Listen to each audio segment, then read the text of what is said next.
Now we have these expectations, but we also ask our respondents on what do they think of the current land values. And they have an option to choose whether they think the current farmland values are way too low, just right, too high, or way too high.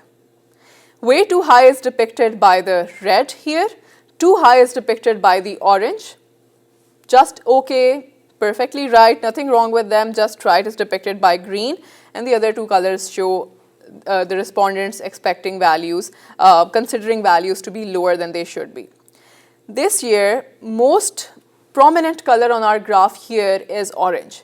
That shows that most respondents believe that the current farmland values are too high or way too high. That's the biggest chunk of each crop reporting district, as well as the state level values depicted at the top line over here.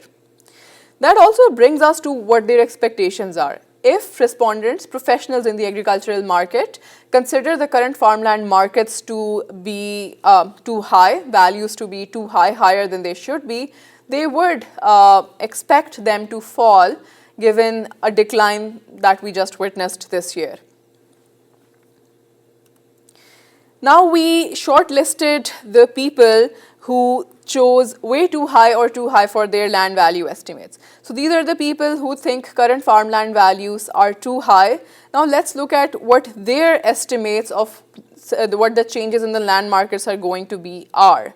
For this group, they expect the drop that will occur in 2025, that's the left-hand side chart, to be much higher than our overall average. So some people here expect a drop greater than 10% as well. That's about 35% of respondents.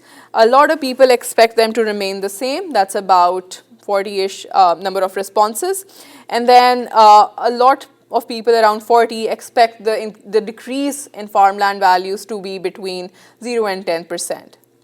All of those, almost all of those, with a very few small exceptions, do expect that the values will still increase in 2029. That's the graph on the right-hand side, with a very few blue bars on the left-hand side of the red circle I've put up, depicting a decrease in land markets 5 years from now. A lot more people are within the block that I've put up here, showing that they expect land markets will spring back up, just give it some time.